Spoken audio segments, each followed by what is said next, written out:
And again जो domestic violence के अगर कोई सर्वाइवर है and when they reach you out for and they share whatever they are going through, तो चूँकि ज़ाहिर है हेल्पलाइन का purpose is not to provide any remedy to them directly, तो आप किस तरह से फिर उसको प्रोसेस करते हैं केस को? लेकिन डिपेंड करता है केस टू केस। अभी हम क्योंकि जीपीवी हेल्पलाइन की बात कर रहे थे जो कि गवर्नमेंट की हेल्पलाइन है, उनकी हम बात कर रहे हैं। सो समटाइम्स अगर एक खातून कॉल करती है कि मेरी लाइफ एट रिस्क है या मैं कमरे में बंद किया है मैंने अपने आप को और मुझे मारना चाहते हैं, ऐसे हमने बहुत सारे इंसिडेंट्स देखे हैं जहाँ पर डोमेस्टिक वायलेंस में खातून की जान चली जाती है। अब उस सिचुएशन के अंदर 15 के साथ बहुत सारी हेल्पलाइंस ने जो है बहुत सारे प्रोविंसेस में हेल्पलाइन और जो जीबीवी की हेल्पलाइंस हैं वो इंटीग्रेशन है इनकी आपस में। सो 15 जो है वो पहुंच जाती है उस टाइम पे। पंजाब के अंदर अगर हम सिस्टम के हिसाब से देखें, पंजाब इस टाइम प्रोग्रेसिव चल रहा है, इसलिए क्योंकि पंजाब के अंदर जो हेल्पलाइन था, मैंने कहा वुमेन प्रोटेक्शन अथॉरिटी की जो हेल्पलाइन है उसमें ये पूरा प्रोटेक्शन सिस्टम है जिसके अंदर हेल्थ डिपार्टमेंट, प्रोसिक्यूशन,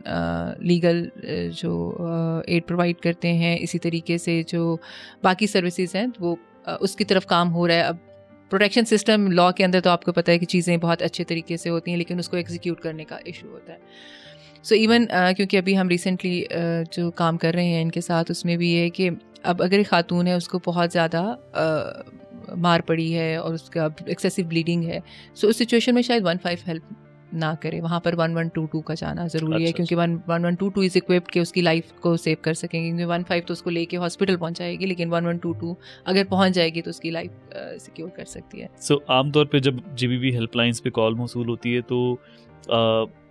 क्या वो फिर डायरेक्टली खुद 15 पे या 112 पे कॉल करके इन्फॉर्म करते हैं और डिटेल्स प्रोवाइड करते हैं? हर प्रोविंस में एक डिफरेंट सेटअप इस हिसाब से चल रहा है। अगर मैं आपको पंजाब की एग्जांपल दूं तो पंजाब में प्रोटेक्शन सिस्टम के अंडर हर डिस्ट्रिक्ट के अंदर 36 डिस्ट्रिक्ट हैं, हर डिस्ट्रिक्ट के अंदर एक डिस्ट्रिक्ट वुमेन प्रोटेक्शन ऑफिसर है और उसके अंडर 2 वुमेन प्रोटेक्शन ऑफिसर्स हैं। सो अगर हम पंजाब की इसी हेल्पलाइन की एग्जांपल लें तो ये हेल्पलाइन में जो भी खातून कॉल कर रही है विद हर कॉन्सेंट, अगर जो नेचर ऑफ केस वो DWPO को रेफ़र होगा। DWPO पूरे जो डिस्ट्रिक्ट के अंदर प्रोटेक्शन सिस्टम है उसको उसकी इंचार्ज है।